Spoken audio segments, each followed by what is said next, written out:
You really think people like you can change anything? Rinaldi's voice still echoed in her head that night, the smell of smoke clinging to her hair as the city burned behind them. Elara never planned to fight men like him. She only wanted to survive until survival meant choosing what kind of person she would be when the fire stopped. Some debts aren't paid in blood, they're paid in truth. Before we dive in, let me know. What time are you listening to this, and where are you? Drop a comment below, we'd love to hear from you. The coffee pot hissed. Elara poured half a cup, the rest into a chipped thermos, pulled on her coat, and stepped into the hallway. Chicago felt still and gray. Snow dusted the cracked sidewalks, already turning to slush. By the time she reached Rossi's cafe, her fingers were numb. The bell gave its tired jingle. Warmth and noise swallowed her milk, steaming chairs, scraping a radio buzzing through static. Morning L. Mrs. Navarro called from the counter. Elara tied her apron and slipped into motion quiet as someone moving through a sleeping house. Orders came and went. The regulars settled in the old mailman with the same stories two students buried in books. A man lingered near the window in torn coats, watching the trays pass. When a customer left half a cup, she poured it to go added sugar and set it beside him. "Wrong order," she said. "Hate to waste it." He nodded, both hands gripping the cup. "God bless you." She just nodded and went back in. While wiping tables, a woman asked, "Going home for the holidays?" Elara glanced at the melting snow. "No, it's quieter here." "Peace and quiet's worth something," the woman said. Elara smiled faintly and kept working. Just another day, she thought, though somewhere something small had already shifted. Jenna's kid was sick, so Elara stayed late. Extra hours meant rent paid on time. Nights were quieter anyway. Near closing, a man walked in. Tall shoulders squared under a black coat, hair slick with rain, not a regular. His gaze swept the room once before he took a seat at the counter. "Evening," Elara said. Her voice sounded small in the empty space. "Coffee." He nodded once. "Black." She poured from the fresh pot, slid the cup toward him. He accepted it with a polite nod but didn't touch it. His hands stayed loosely clasped, eyes lowered. There was something contained about him, like every movement had been measured before it happened. She wondered briefly what kind of man thought so carefully just to sit down. The bell jingled. 3 men entered together, jackets dripping laughter too loud for a half-empty room. They claimed a booth near the back and ordered beer, wrong kind of place for that. Elara wrote quickly, fingers stiff from the cold, and carried the tray over. A lighter clicked. One hand lingered inside a coat. Metal flashed brief and certain. The tray trembled. Coffee splashed her wrist. She set it down fast, steadying her breath. The man at the counter stayed still, head tilted as if listening for something. Pulse hammering, she reached for a napkin pencil, heavy in her hand. Words spilled out before thought could stop them. 3 men behind you. Gun. The napkin folded, one slipped beside his cup. "Sorry," she murmured, wiping a small spill. A nod. The paper opened, read in silence. His gaze flicked at her, composed, deliberate. A few bills slid beneath the saucer. His phone rang, low words in a clipped foreign rhythm. Then the door closed behind him. The booth went still. A curse muttered. Chairs scraped, footsteps thudded toward the rain. Fingers locked around the counter's edge until her knuckles ached. The clock ticked too loud. Another cup filled just to keep hands busy. Sirens swelled, then faded down the street. Not my business, she told herself twice, then again. When the cafe emptied, cleaning took longer. His cup still waited, a dark ring left on porcelain. Under it, her napkin neatly folded, $100 bill and one line in sharp ink. Not everyone dares to look and tell the truth. Thank you. The words sank deeper than fear. Rain pressed against the glass, steady as breath. The napkin went into her pocket beside her keys. Money could ease rent. Words carried weight of their own. Locking up, she stepped into the wet street. Puddles held red light rippling under passing cars. Somewhere, a door slammed. Another siren called. She kept walking, the note warm against her side, the smell of coffee clinging to her palms. Morning came gray and slow. Streets still glistened from the storm. At Rossi's, the air held traces of sugar and cleaning spray. Elara tied her apron, flipped the sign to open, and began setting cups. A woman sat in the back booth, had to have slipped in without a sound. Coat-buttoned posture, straight gaze, steady and measuring. "Can I get you something?" Elara asked, walking over. The woman smiled, though her eyes didn't soften. "Just tea, thank you. Jasmine, if you have it." Elara nodded, went behind the counter, and found an old tin of green tea leaves. When she brought the cup over, the woman spoke again, voice low and clear. "You worked last night, didn't you?" Elara paused. "Yes." The woman tilted her head slightly. "Then maybe you can help me." A man came in. Tall black coat. He might have left something behind. Elara's pulse caught, but her face stayed neutral. "I don't think so. I cleaned every table." The woman studied her for a long moment, the silence pressing. "Are you sure?" "Yes," Elara said quickly. The woman nodded as if confirming something to herself. "I see." She reached into her pocket, left a 20 on the table. "Thank you for your time." When the woman stood, Elara noticed the faint scar that crossed her knuckle like an old burn. The stranger left without finishing her drink. Only then did Elara exhale. Fingers brushed her apron pocket, the folded napkin, and the $100 bill still there. The paper crinkled softly. She thought of throwing it out, but stayed still. Evening came early. She wiped the counter, slow letting quiet settle before heading home. Streets were damp lights bending in puddles.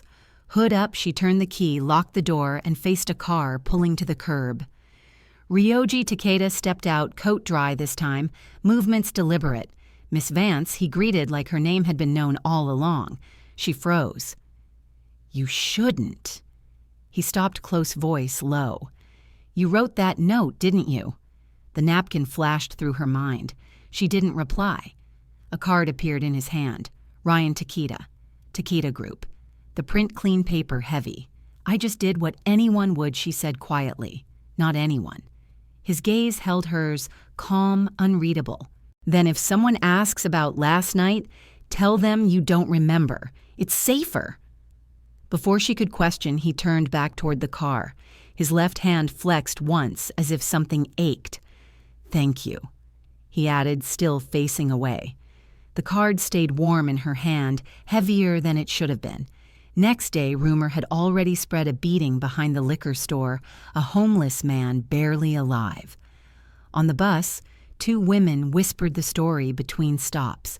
Elara tried not to hear, but the words clung to her like damp air. Her route to Rossi's passed the alley. Yellow tape hung loose, police lights still pulsing, though most officers had gone. A few people lingered, smoking, talking low. Someone moved near the dumpster, wrapped in a gray blanket. It took a moment to recognize him, the man she'd once given coffee to. One eye swollen, shut the other, searching weakly. When their gazes met, he looked through her, unsure or ashamed. "Ma'am, please stand back," an officer said.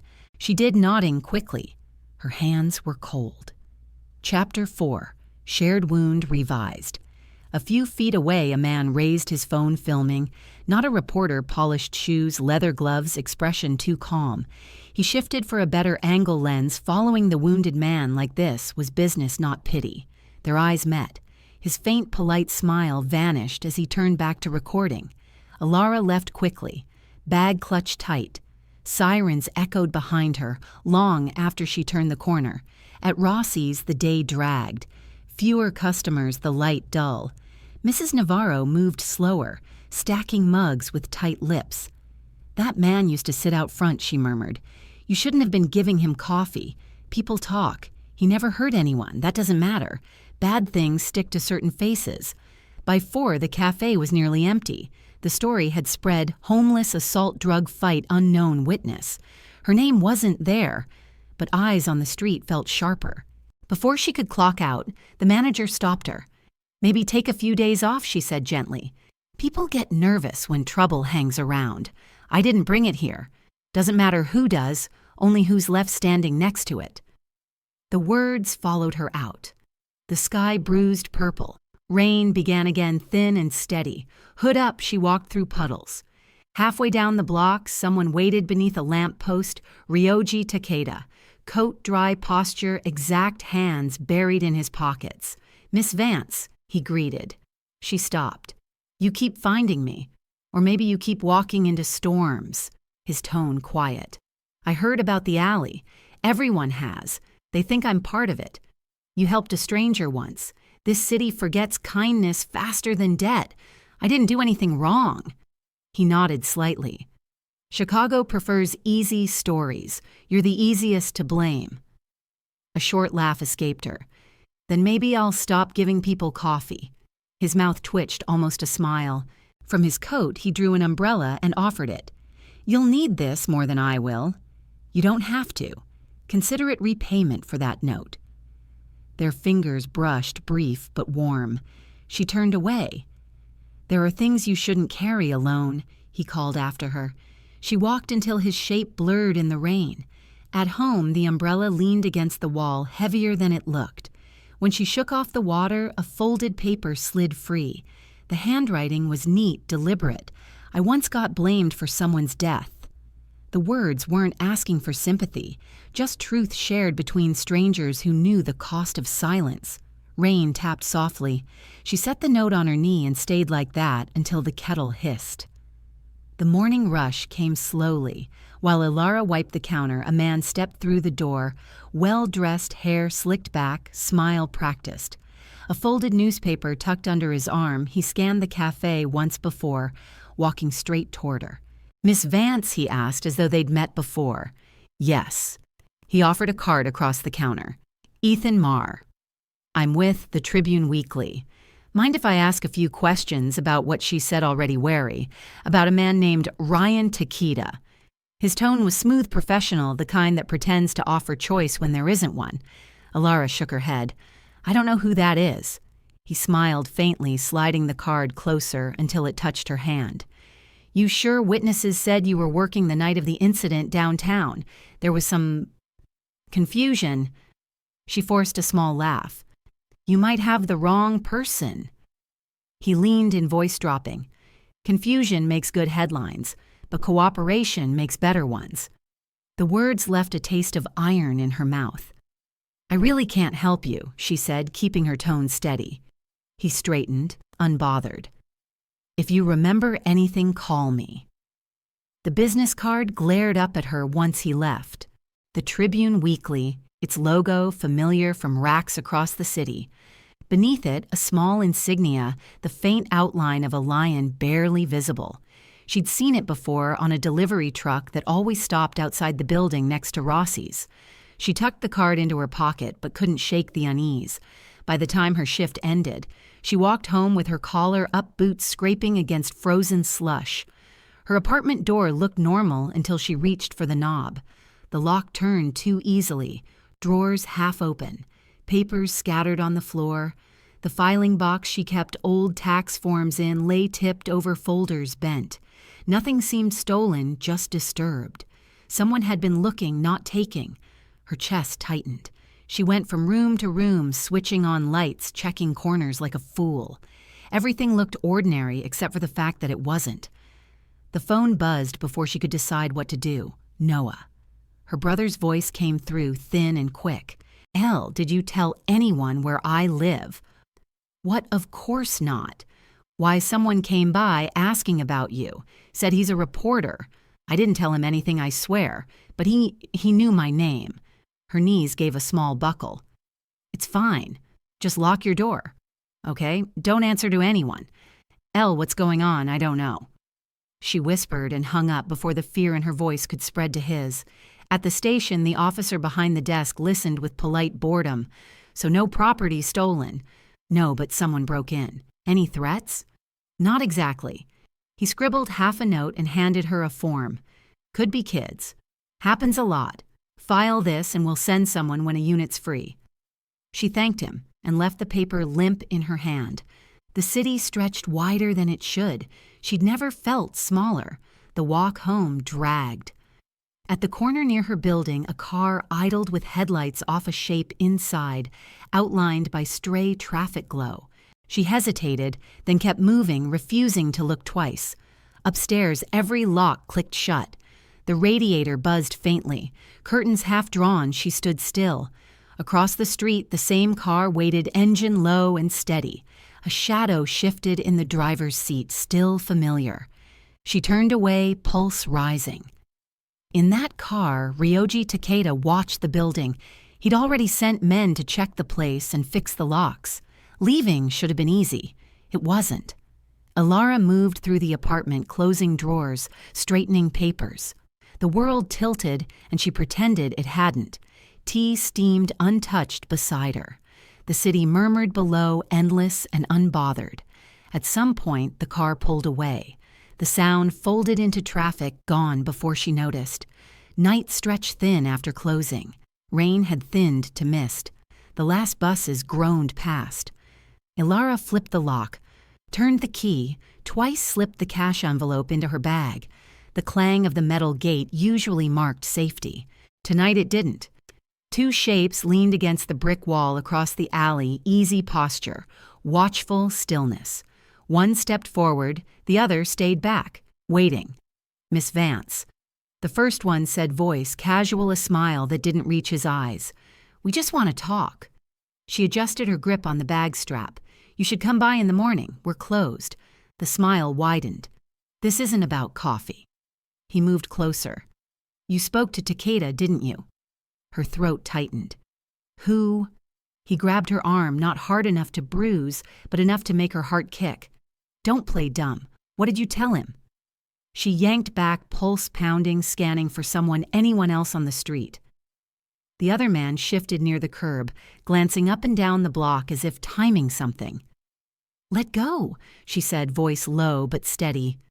I don't know what you're talking about. He laughed short and mean. See, that's the thing about people who don't know they talk anyway. She tried to twist free. The strap of her bag slipped from her shoulder. Her knee knocked the doorframe behind her. Fear crawled up her spine, fast and cold. Then the alley exploded in white light. Headlights flared from the far end, flooding everything with sharp glare. The two men froze, blinking. A car door opened.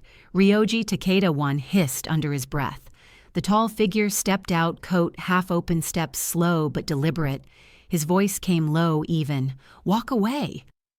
The men looked at each other, then at him. The taller one muttered a curse and backed off. The other hesitated, but when Ryoji's hand slipped into his pocket, both turned and vanished into the rain-dark street. The only sound was Elara's uneven breathing and the soft click of the car engine cooling. Ryoji came closer but didn't reach for her. You all right? She nodded too quickly. How did you know? He studied her for a moment. I have people watching the area. You're having me followed, protected, he corrected, quiet but firm. Not because you're important, you just have a habit of making people worry. The reply disarmed her more than the encounter had. That's supposed to make me feel better? No, he said simply. For a moment, neither spoke. Ryoji opened the passenger door and waited until she moved. He drove without music, headlights tracing the slick street. She kept her hands folded in her lap, aware of the tremor she couldn't quite hide. When they stopped at a red light, she said quietly, I should thank you. He didn't look over. You shouldn't have been alone. It's my job, she said. Someone has to lock up. Then have someone else do it next time. She smiled faintly, too tired to argue. Do you give orders to everyone? His mouth twitched, but he didn't answer. The light changed and the car moved again. The ride ended in front of her building. He didn't cut the engine. She reached for the handle but paused. They won't come back, will they? Not tonight. That should have been enough. Elara stepped into the drizzle, glanced back once. He was still in the car, one hand on the wheel, gaze turned past her. She wanted to speak but found no words, only nodded a quiet thanks he probably didn't need. The car didn't move until she'd gone. Days passed. The same faces returned, the same chalkboard filled with coffee orders. Rossi's smelled of cinnamon again instead of fear. Elara moved through the hours, easily grateful for their sameness. Wednesday, Mika Tanaka arrived, neat coat, hair pulled into a perfect knot. She didn't sit. "Mr. Takeda asked me to check in," she said. "He's out of town business trip. West Coast." Her tone was flat but not unfriendly. "He wanted to be sure things are quiet." "They are." Mika studied her, then nodded. "Good. He doesn't like loose ends." Before leaving, Elara slid a folded napkin across the counter. "Can you give him this 2 words in black ink?" "Thank you." Mika's eyes softened barely. "I will." When the door closed, the cafe felt lighter. That afternoon, Noah showed up, grin uneven as always. "You look less like someone who hasn't slept in a week. I've had practice." After her shift, they walked by the river. Musicians played near the bridge notes drifting over the water. "So about that mystery guy," Noah said. "Still seeing him, I wasn't seeing him. Right.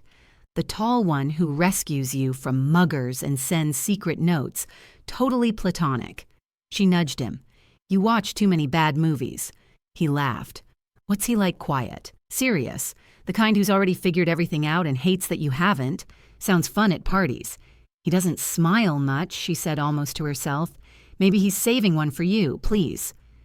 Yet her voice carried a warmth she couldn't hide.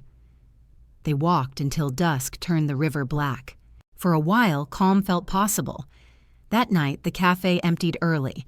She counted the register, humming under her breath. Coins, bills, receipts, each motion steadying her. When she lifted the tip jar, something white caught her eye, a folded slip beneath a $5 bill. 2 words, dark ink. "Stay safe." She unfolded it, pulse quickening. Someone had been close enough to leave it there, close enough to know her rhythm when she cleaned, when she counted. The bell hadn't rung. No one had come in for 20 minutes.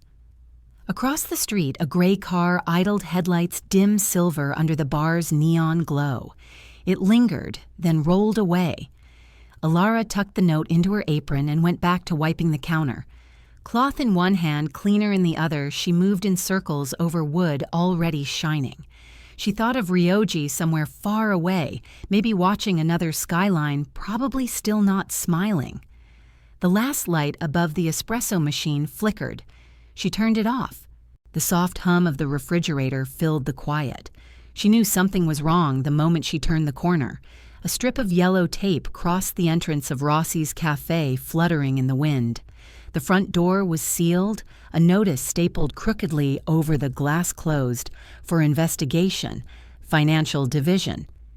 2 officers stood nearby, one smoking, one staring at his phone.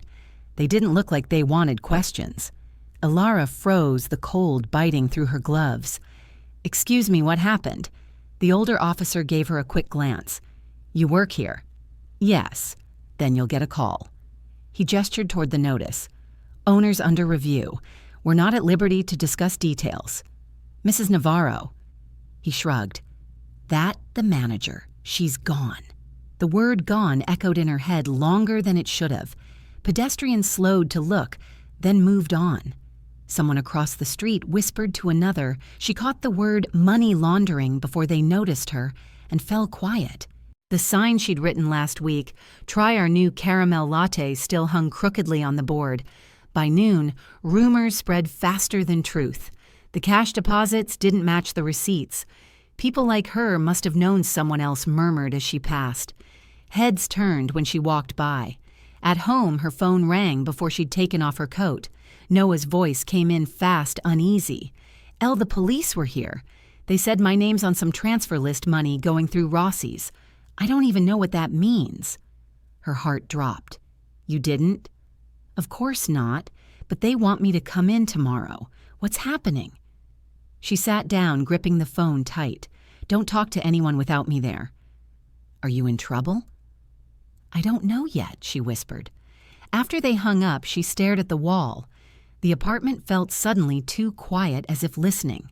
The radiator hissed, and the sound made her flinch. A knock came minutes later. 3 short raps, precise. When she opened the door, Mika Tanaka stood there in a charcoal coat, eyes sharper than usual. "We need to talk." Elara stepped aside. Please tell me this isn't what it looks like. It's exactly what it looks like, Mika said. Someone's using the cafe's accounts to move money. They're tying it to you. That's impossible. Not to them. You were the one closing every night handling cash. You fit the profile of an easy witness, someone small enough to break under pressure. Elara's breath hitched. Why me? Because they think you've been talking to Takeda. She hesitated, voice unsteady. Wasn't I? Mika's expression didn't change. He doesn't involve civilians, but you've been noticed. They want leverage, and you're it. Do they know where I live? They already do. Elara leaned against the counter, dizzy.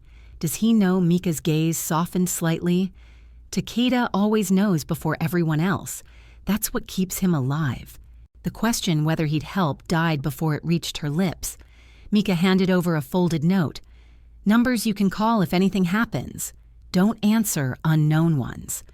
Then the heels faded down the hall. Tea steamed untouched. The phone lit up once then again. Unknown number. It buzzed a third time. A message appeared. You've been protected long enough. Let's see how well he saves you now. No name, just that. The glow on the screen pulsed like something breathing. Throat dry, she cut, the power yanked, the plug shoved the phone into a drawer. Before dawn, hood pulled low, bag tight against her side. Elara slipped into the street. Noah hadn't answered all night. His last text read only, they said they just want to talk. Each block stretched longer than the one before. Cars slowed, reflections flashed in dark windows.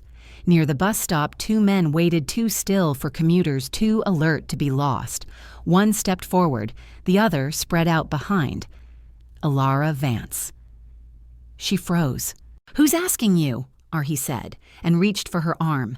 She pulled back, ready to shout, but a noise cut through an engine, roaring closer tires, slicing through puddles. A black sedan swerved toward the curb. The passenger door burst open. Get in, Ryoji's voice, sharp, familiar. The men turned. She hesitated only a second before he grabbed her wrist and pulled. The door slammed just as something cracked against the wall beside her, a gunshot echoing through the narrow street. Her scream was swallowed by the sound of tires, spinning on wet asphalt. The car lurched forward, then sped into the maze of alleys, rain hammering the roof. What was that? She gasped. You knew they'd come for me? Ryoji didn't look at her eyes fixed on the mirror. If I'd been there sooner, they would have shot you before I reached you, so you let them find me first. Her voice broke between anger and fear. If I stay close, I make you a target, he said, tone flat but roughened at the edges. They don't aim for me anymore. They aim for what's around me. She pressed her shoulder against the door, trying to breathe. The streetlights blurred past in streaks of water and glass. They didn't stop until the car slipped into the mouth of an old parking structure. Ryoji cut the engine and listened. Far-off sirens wailed, fading toward the river. Elara's hands wouldn't stop shaking. Who are they, Rinaldi's men? He said. They've decided you're leverage. A dull ache spread across her shoulder. When she touched it, her fingers came away wet and red. I think I'm hit, she whispered, more surprised than scared. He reached for her movements, quick but careful. Hold still. The fabric of her coat tore easily. The wound wasn't deep, but the sight of blood made her dizzy. Ryoji pressed a folded handkerchief against it, his touch firm, steady. You'll be fine, he murmured, though his jaw tightened when she flinched. She tried to speak but stopped at the look in his eyes, focused, almost tender. He'd seen this before, probably done this before, yet the way his hands trembled just slightly betrayed something else. You shouldn't have come, she said quietly. I didn't have a choice. He kept his hand on her shoulder longer than needed, his thumb, tracing the edge of the bandage he'd made from his handkerchief. When he finally met her eyes, his voice dropped lower. I'm sorry. For what? For being late. His words caught on something unspoken. This time I didn't protect you fast enough. She wanted to tell him it wasn't his fault, but the truth stuck in her throat. Ryoji leaned back in his seat, shoulders rigid. The lines of his face softened for a moment before closing again, as if the apology had cost more than he could afford. Elara looked down at her hand, still stained with blood, at the cloth pressed to her shoulder, at the man sitting inches away, who'd pulled her out of death's reach like it was instinct. The parking lot lights flickered, washing them both in a faint gray glow. Her heartbeat slowed to match the rhythm of the rain. Somewhere above, a drop found its way through the cracks and fell onto her hand, cold and startling. She didn't move. Neither did he. The car ran out of fuel before dawn. Ryoji coasted it into a narrow dirt road, the rain having turned to mist that clung to the windshield. Beyond the trees, an old house leaned into itself, half swallowed by weeds. He killed the lights. "We'll stay here," he said. Elara followed him out, clutching her coat closed. A couch sat broken in the corner dust, heavy on the floorboards. Still, it was a shelter. He checked the doors, moving with quiet precision. When he was satisfied, he tossed her his jacket. For the draft. She caught it, hesitated. "Whose place is this?" "Someone I used to trust," he said. "He's gone now. Gone." She didn't ask how. She didn't want to know. They sat across from each other near the old fireplace, unlit but dry. The silence pressed until she couldn't bear it anymore. "Ryoji," she said, her voice thin. "Who are you, really?" He didn't look up at first. A man who forgot how to live like everyone else. "That's not an answer. It's the only one I have left." Something between anger and exhaustion slipped into her tone. "Then what am I to you, another person you pull out of trouble so you can feel like you still have control?" He leaned back, eyes narrowing slightly. "You think this is about control. I think it's about guilt. Or power. Maybe both." She gave a short, bitter laugh. "And I'm the perfect distraction. The woman who doesn't know when she's being used." Her words hung there sharp and trembling. Ryoji's jaw tightened. For a long time, the only sound was the wind slipping through the cracked walls. Then softly he said, "I didn't find you because I pitied you, Elara." Her breath caught. "I wanted to understand why someone as afraid as you still acted," he continued, voice lower, now almost uncertain. "You should have run that night in the cafe, but you didn't." Elara looked at him, really looked. The mask of calm he always wore had fractured. Underneath was something raw, loneliness maybe, or exhaustion that ran too deep to hide. "I didn't think," she said quietly. "I just did what felt right. That's what I can't do anymore." His eyes dropped to the bandage on her shoulder. He reached out, fingers hovering before resting gently against it. The touch was careful, reverent even. "You shouldn't have been dragged into this. It's a little late for that. If I hurt you again," he said, "if this keeps getting worse, leave. Don't look back." Her throat tightened.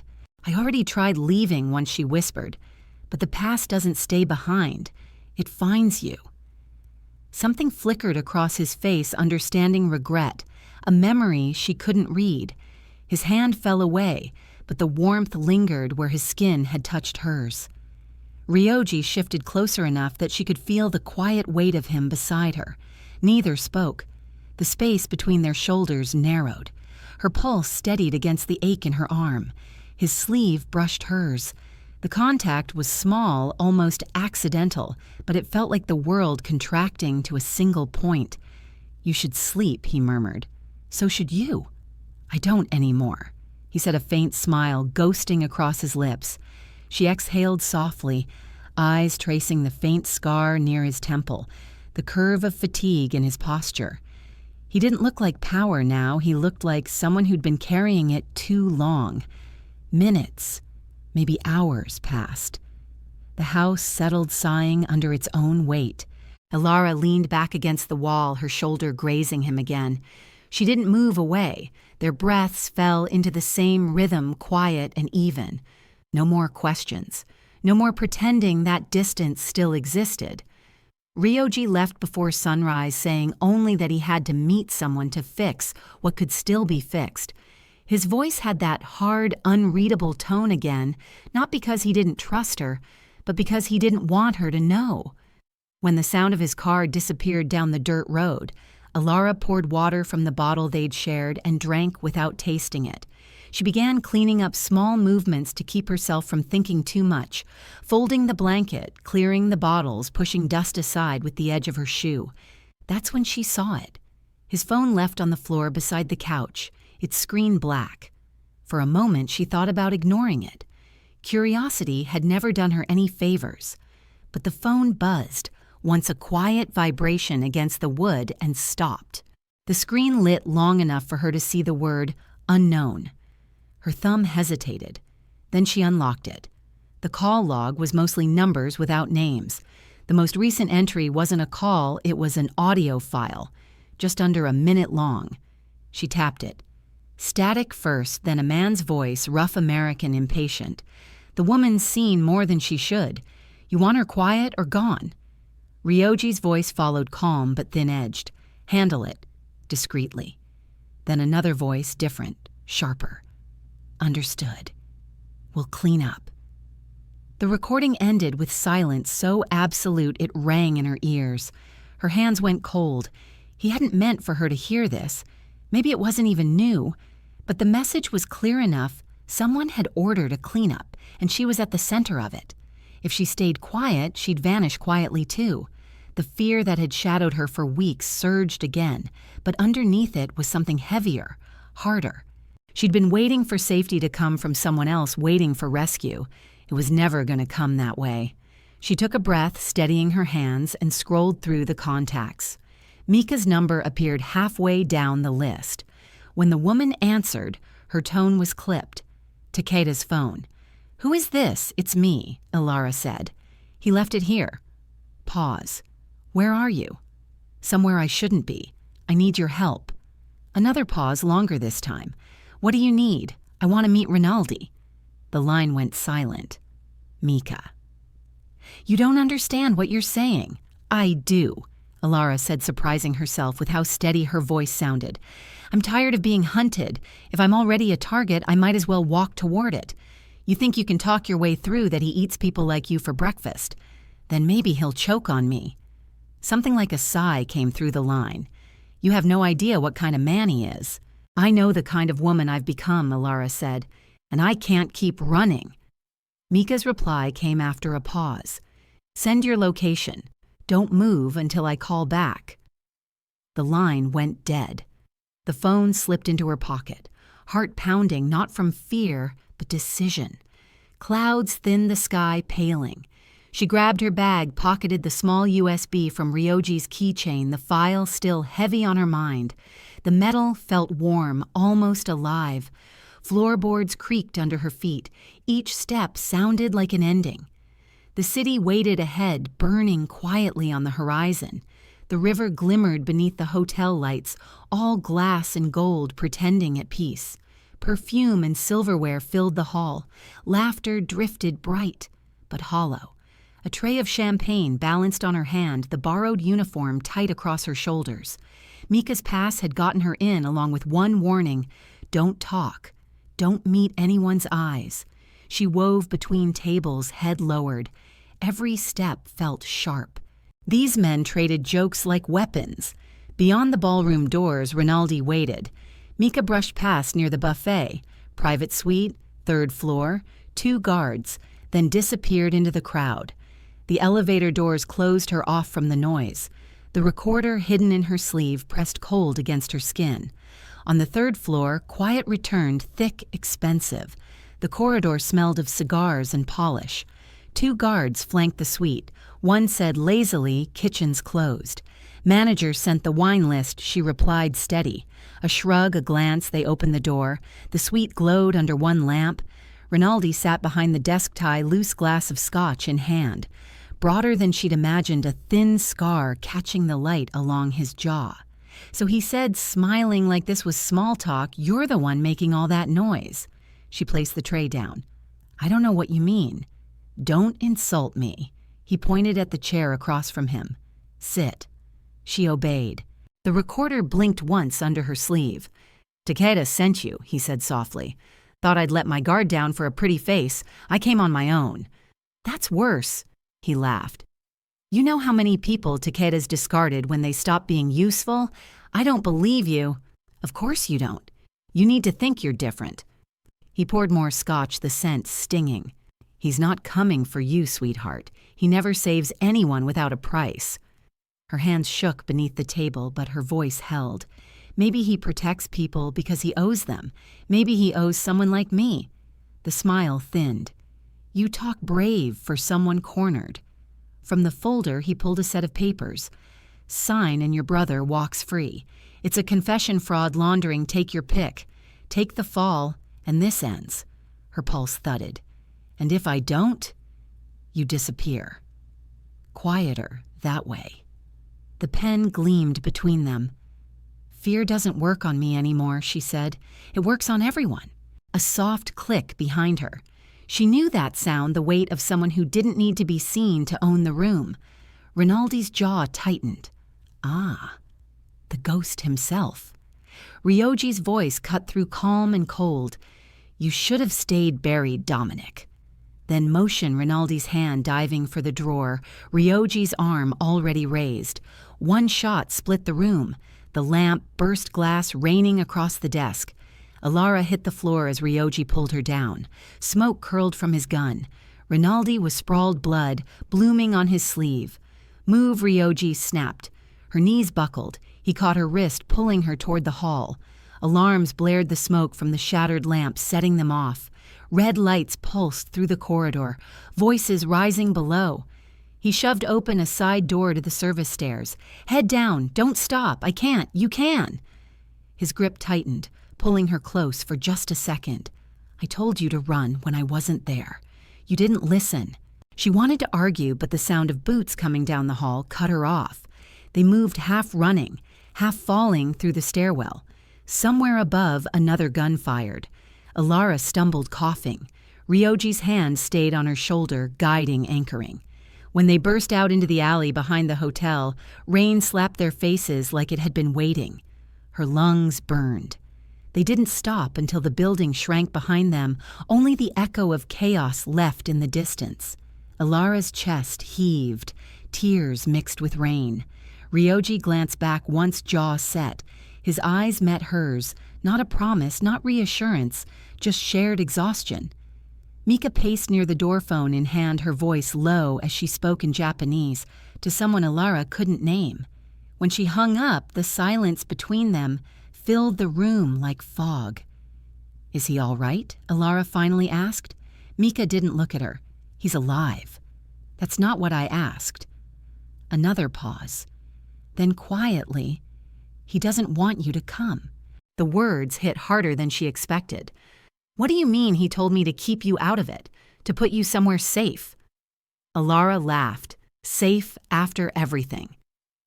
There's no out of it anymore. This started with me. Mika's eyes flicked toward her, sharp and unreadable. You really believe that I saw Rinaldi's men? I saw what happened. Of course it's about me. Mika crossed her arms. You have no idea why Rinaldi went after you, do you? Elara hesitated.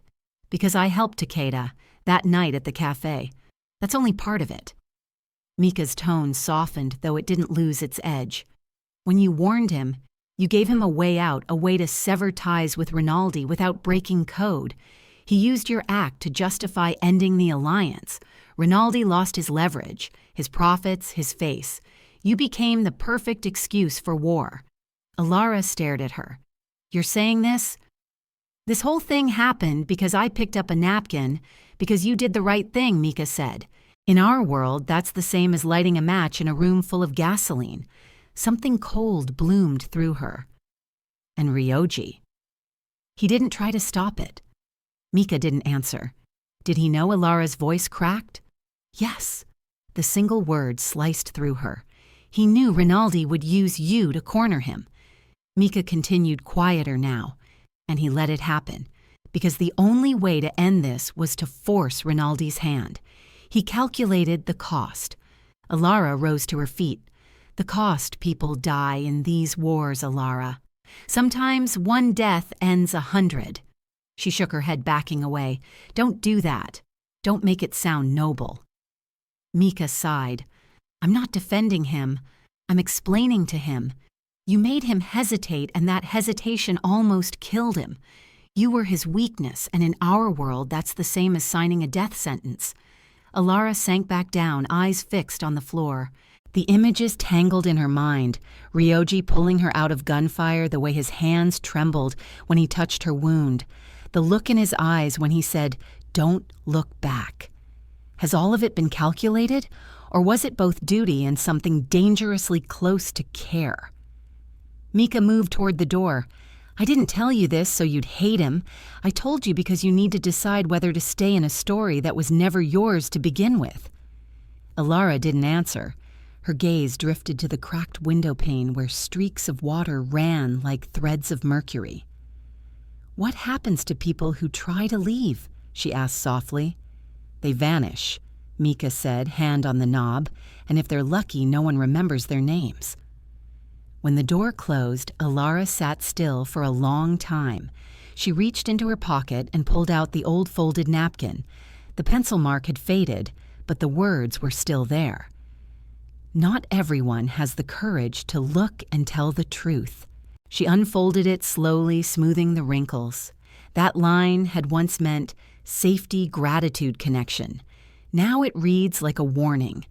Her throat tightened, but no tears came. Only the dull ache of something collapsing within her.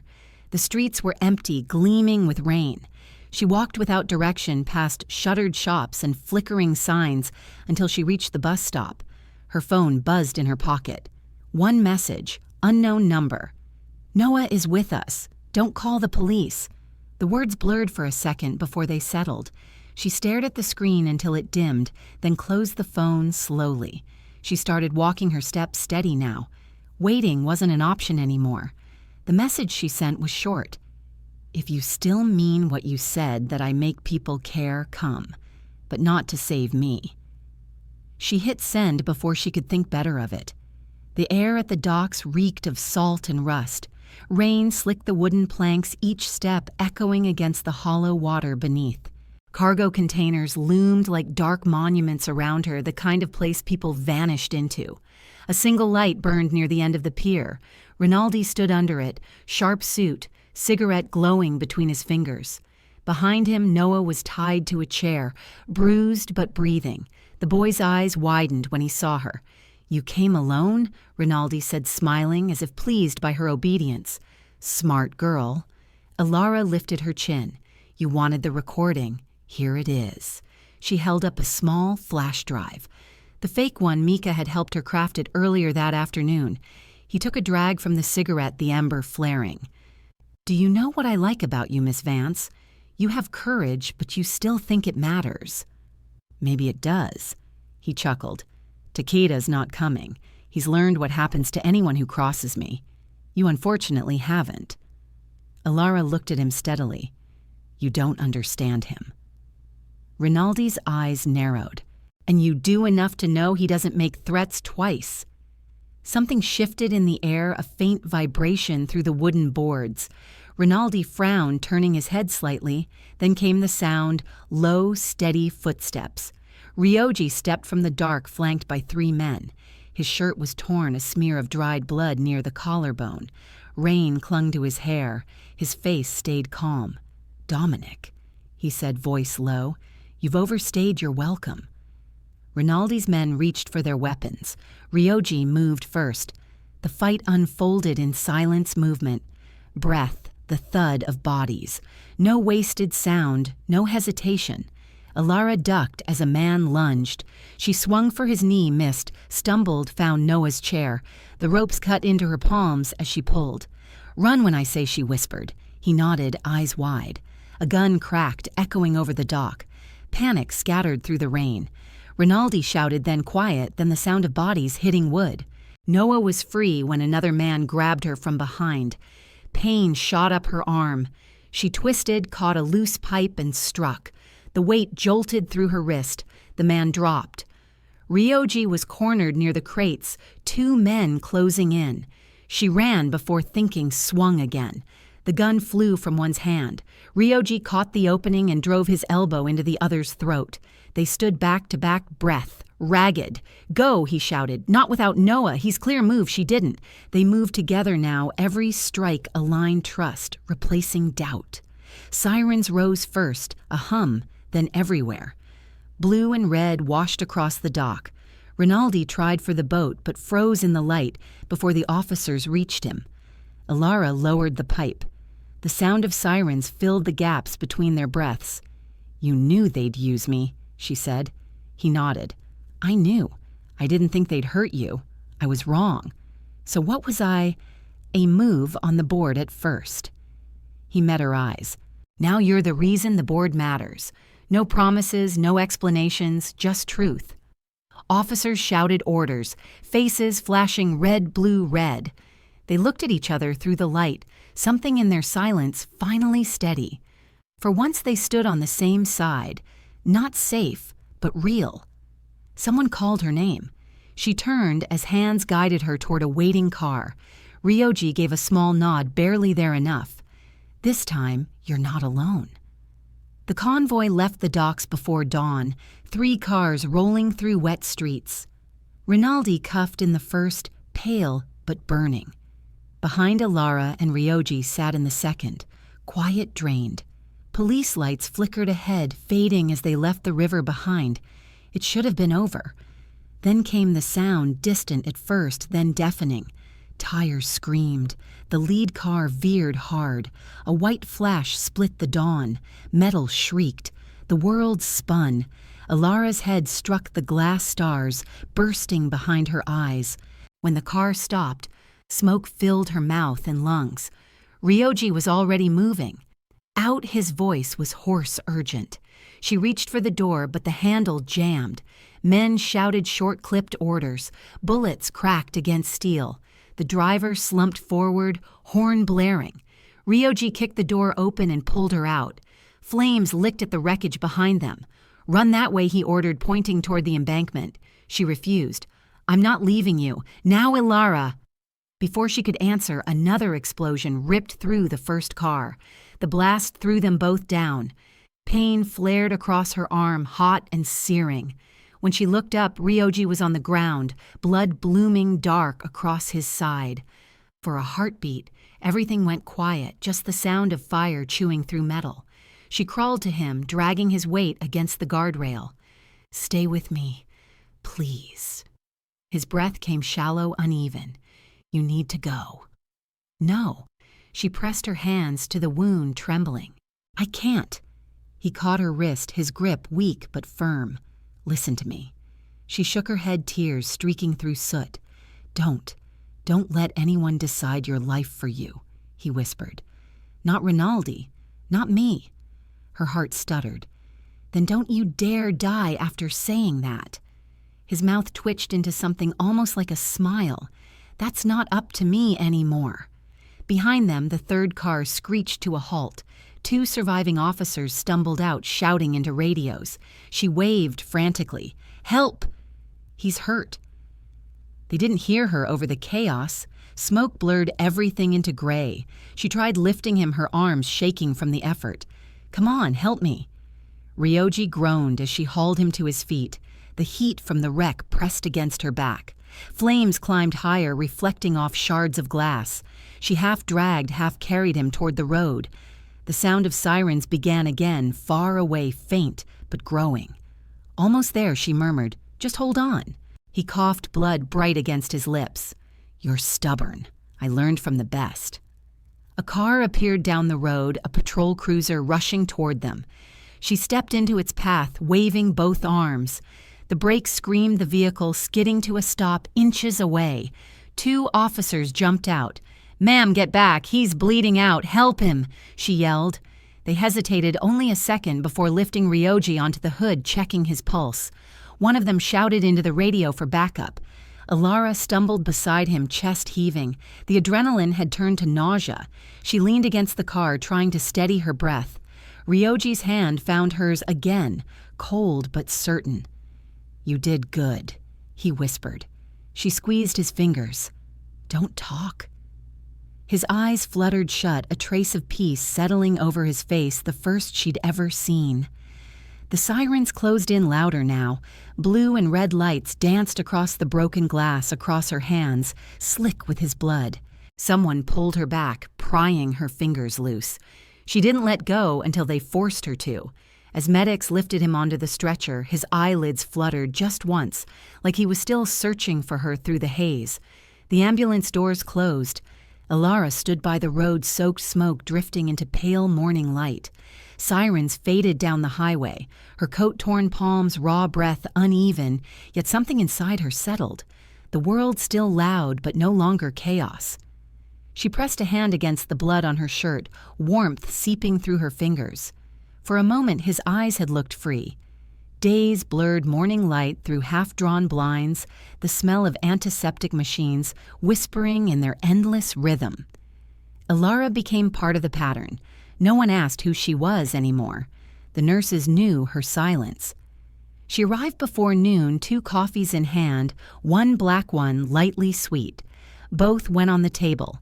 She'd sit a while listening to the monitors hum. Ryoji slept most days. The doctors said he was healing, slow but certain.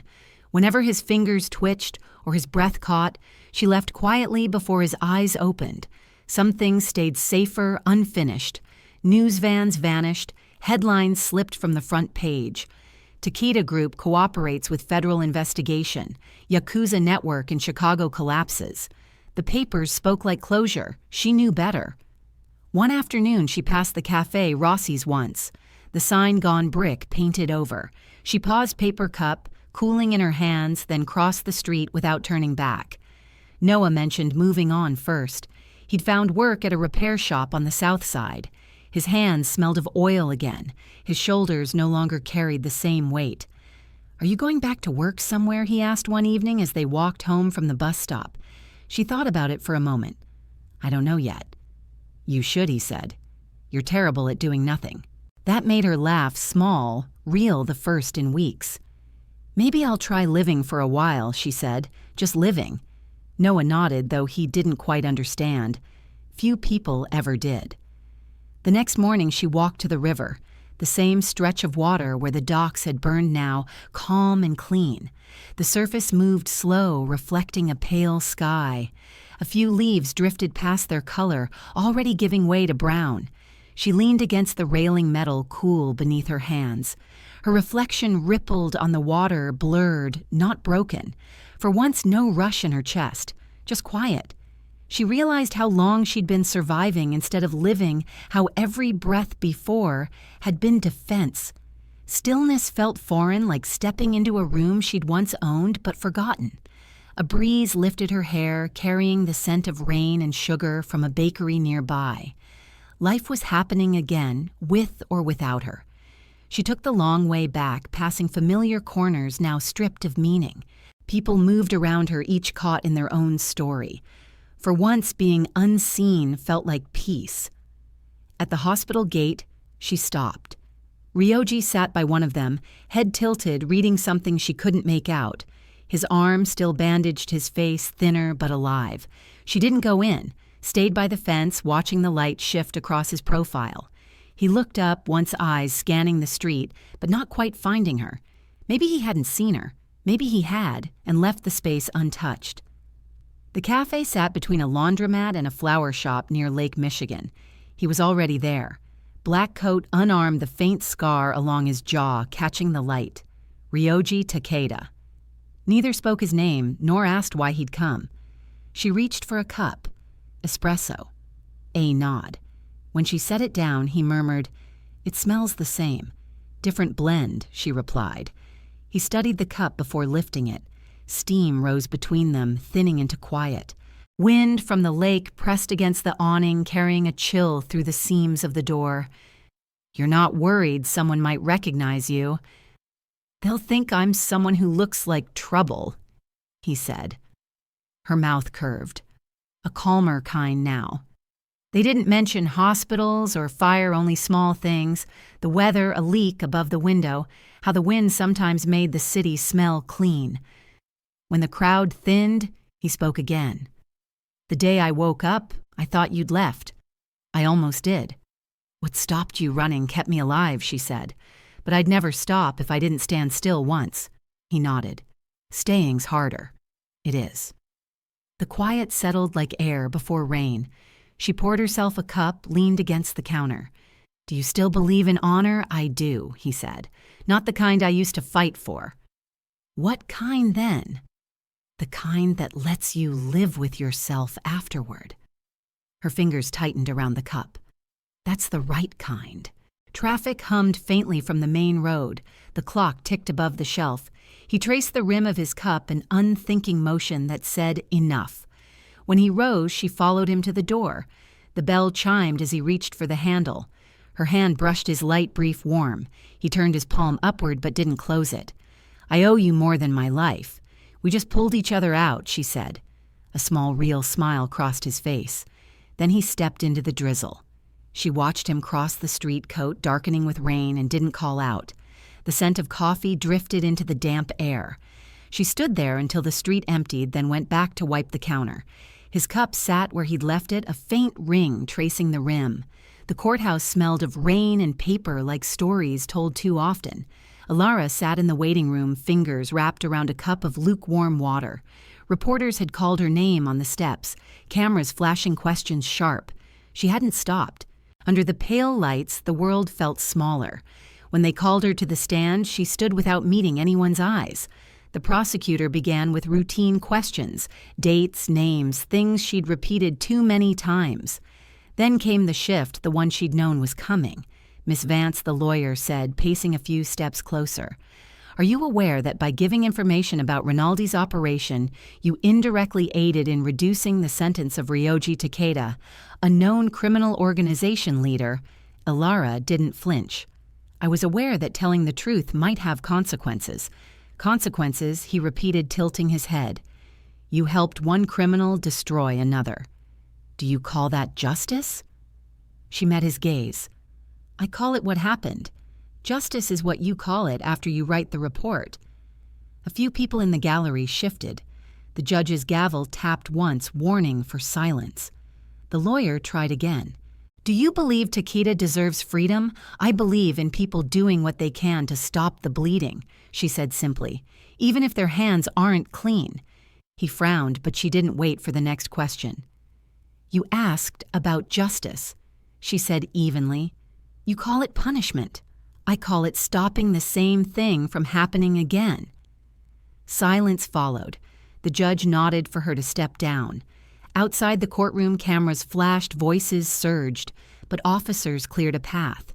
She walked through head-down steps echoing against the marble. Rain had left the stone damp, the scent sharp and clean. Mika stood near the steps, hands in her coat pockets. You handled that well, she said. I said what I knew. They'll twist it anyway. They always do. Mika hesitated. He didn't leave the country. He's here quietly. No one knows where. Elara's breath caught, though her face stayed calm. He's done with that world, yes. Walked away before it swallowed him. Maybe it's the first time walking away didn't mean losing. Mika's mouth curved faintly. He'll hear what you said in court. I hope he doesn't. He's earned silence. They parted without touch. By dusk, the street was empty. At the cafe, a bouquet waited on the step, plain paper, red string, one branch of cherry blossoms. She touched a petal. It trembled, then stilled. A year passed quietly like a tide that never returned the same.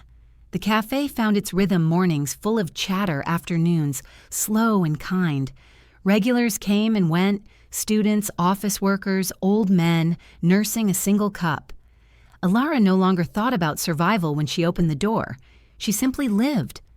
Noah finished school that spring and moved to a small apartment across town, close enough to visit, far enough to start his own life.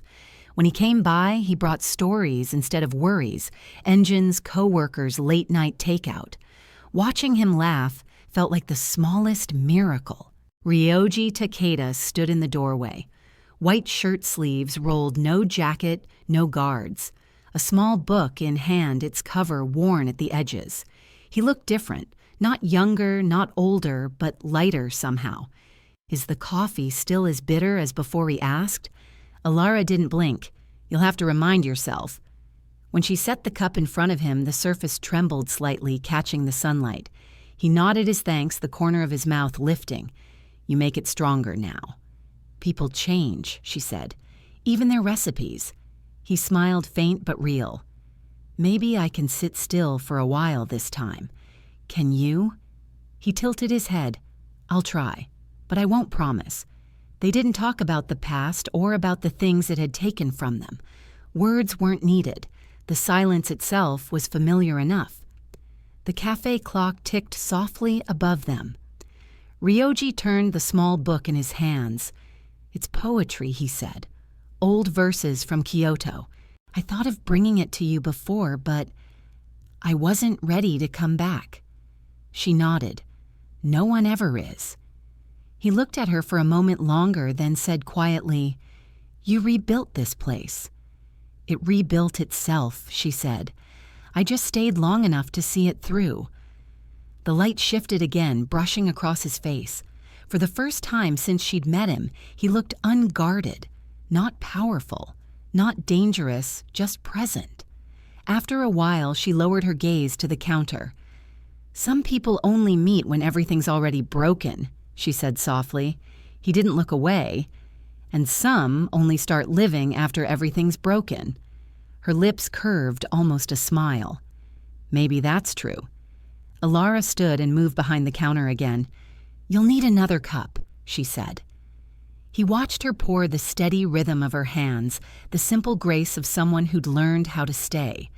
When she placed the second cup before him, neither spoke. The city went on the hum of cars, the faint laughter from the sidewalk life unfolding in its quiet way. They sat together as the afternoon light thinned, saying nothing, listening to the sound of the world as it slowed. There was no music, no applause, no moment that asked to be remembered. Only the soft clink of porcelain, the smell of coffee, the hush between two people who had already said everything that mattered, and it felt enough. Not every story ends with redemption, but every act of courage plants something that lasts longer than fear. Elara and Ryoji didn't find perfection. They found stillness, the kind that comes after chaos when people stop running and start choosing who they want to be.